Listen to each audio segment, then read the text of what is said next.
When I first kind of became aware of the low carb community, when my lab had started studying the effects of ketones on fat cells, and in that very first early work from my lab, one of the organizers of a low carb event, it was called at the time low carb Breckenridge, and these guys reached out and said, "Hey, we're aware of what you're doing. We'd love for you to come give a talk at our meeting."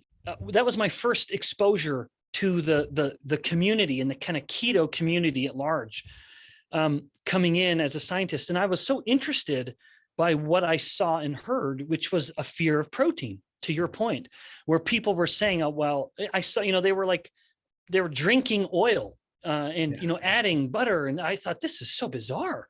And a lot of it was born from this fear of protein, which itself came from the original ketogenic diets that were used to treat epilepsy.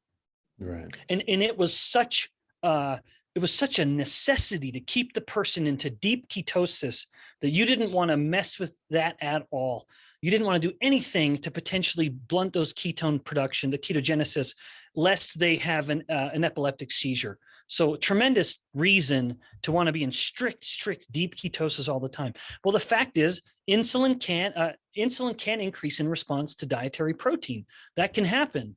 And if insulin goes up, well, then ketogenesis or ketone production will drop.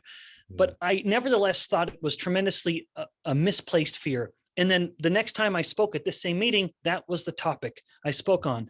It was basically helping people understand the fact that they need not be afraid of any modest increase in insulin that comes from dietary protein, because if it happens in the context of a low carb diet, then the commensurate increase in insulin's opposite is glucagon, namely, is greater than or equal to what the change in insulin is. And that matters. So in other words, if you eat some protein and you're eating it with carbohydrate, which in nature never happens, never.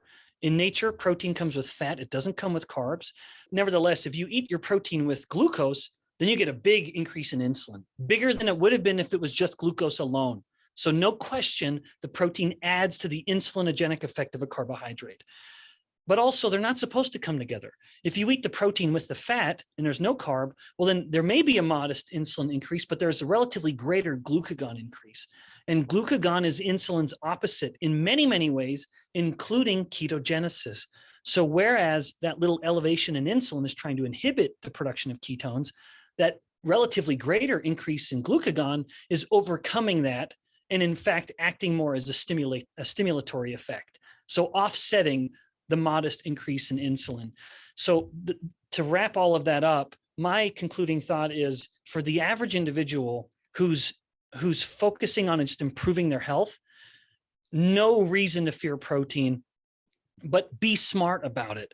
Don't eat your protein with carbs, because you will, in fact, amplify that insulin effect.